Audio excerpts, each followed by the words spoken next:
Okay, we are live. The Auburn Medical Group, Dr. Mark Vaughan, giving you an update on the COVID virus, COVID-19. We did a video yesterday which talked about the N95 mask, and we got lots of comments, so I need to address those, of course. And I guess I'll start off with the comments before I get on to the new update with the suspected case, or I guess confirmed by test case here in Sacramento. So the masks, we had comments about how I really missed the mark by talking about masks and not talking about hand washing. And whoever wrote that was absolutely correct. Hand washing and being very conscious of not touching one's face, very important. So I do want to emphasize that. There's some other things that also need to go into infection control and preventing spread of the disease. Another one is when people are sick, stay at home and don't get other people sick. Another principle is to clean surfaces, especially flat surfaces, disinfect them at your workplace with your tools, whatever you're working with other people may be touching. Door handles at your workplace or even at your house if other people are touching them. We do have some people commenting because this is a live chat along with this live video, and people are asking if people with lupus can get COVID-19. Yes, pretty much anybody can get COVID-19. You don't have to have any particular disease or not have any particular disease. Somebody thinks we're scaring people by saying it's only a matter of time before it gets out. Well, sorry, it's already out according to the latest reports at the UC Davis Medical Center in Sacramento. So, but I don't intend to scare people. We just need to be doing some things and be smart and not ignore it like it's just going to go away. We need to be smart and take some steps to protect ourselves and our families. And that's what this message is for. Flying a lot. Okay, yes. And the masks. The masks, after we talked about the N95 masks, we found that they're just not available. So it's not really something to consider if you can't find N95 masks. And they're only helpful if you're going to be in groups of people within 6 feet of you, especially indoors. If you can avoid that setting, then it's not an issue. We also had another comment on probably less deadly than regular. Actually, it's not less deadly than regular flu. It's about 20 times as deadly as regular flu. People need to realize it's really bad chest cold, not death. For the most part, yes, you are correct. For 97+% of people who get it, it is. It's not something that kills them. And Laura, I do see your little icon you put on there with my picture on it. But because it is 20% more or 20 times more deadly than influenza, and we do have well over 10,000 people died since October from influenza. It's a serious thing. So it's very insensitive to those of us who have family members who are elderly and more susceptible to this to say it's no big deal, because there are people who are dying from it and will die from it. And we want to do what we can to protect them. And part of that is taking care of ourselves so that we don't give it to them. So even though it may be mild for us to get it, you don't want to give it to the elderly or other people who are especially immune compromised. Some other things that we want to look out for. We talked about staying at home if you're sick, taking care of yourself, getting good rest and exercise, sleeping adequately, drinking lots of fluids, getting your own flu shot to protect against influenza, because as somebody pointed out, influenza is a big threat. Yes, it is. So that's a good thing to get protected against that. Not only to not have influenza, but to not have something that looks like COVID-19 if COVID-19 gets out in the community very soon, which we'll talk about that in a moment. We also want to encourage people not to smoke or use e-cigarettes. Those are things that do assault your respiratory tract and make it harder for you to resist infection from airborne vectors, or not vectors, but agents. Okay, we got some comments here. Somebody's mom is in a nursing home.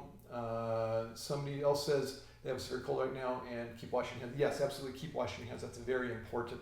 Avoiding also touching your eyes, nose, and mouth, because that's the way a lot of the stuff gets transmitted. Anything else I want to get on my list here? Oh, I already talked about cleaning and disinfecting surfaces.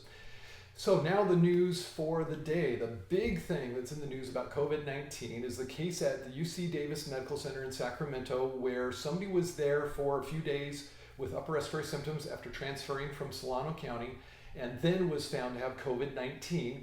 They can't find that this person ever went to China or anywhere around China, nor did this person have any known contacts with people who either were in China or had COVID-19. This is the first time this has happened in the United States. They don't know where the person got it. They're tracking over 60 contacts the person has had over the last couple of weeks, trying to see if there's any connection with them. between them and somebody who has COVID-19 or has been to China or back from China.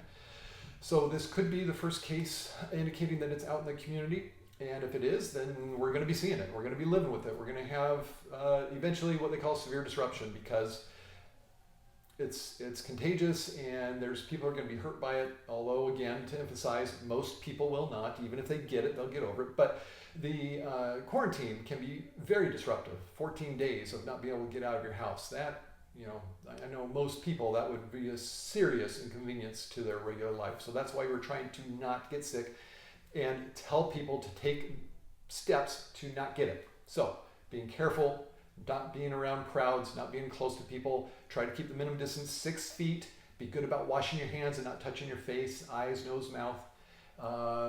Somebody asked, should I wear a mask at the doctor's office? If they offer you one, yes. If you don't have upper respiratory symptoms, you would not be contagious to other people, although you might want something for your own protection. Unfortunately, N95 masks are not available. In fact, even in the medical environments, it's not as available as we'd hope. I heard a report today of a local hospital having had all of their masks swiped overnight. So unfortunately, that is hurting the process of taking care of patients in that hospital, because the people taking care of the patients need to protect the patients from their own secretions sometimes in an operating room such. Wearing surgical gloves and grocery shopping. Hey, wouldn't be a bad idea, although you have to be careful about when you take them on and take them off, because sometimes you can get contamination on your hands. It might be just as well to just use those. If your store uses the sandy wipes or disinfecting wipes on the shopping cart, using that before you use it might be just as adequate.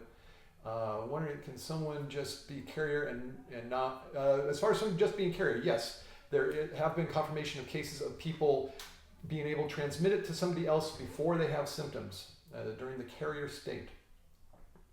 And Izzy was able to get one of those masks. Now, little masks do very little. The N95 respirator masks are the ones that seem to do more good, but again, many people are discouraging telling people to get those because they're not available, and wanting to limit it to people who are really likely to benefit from it. And that's in the situation where they're taking care of a person who has COVID-19. So that'd be like healthcare facilities. Immune once we get the virus, at least in the short term.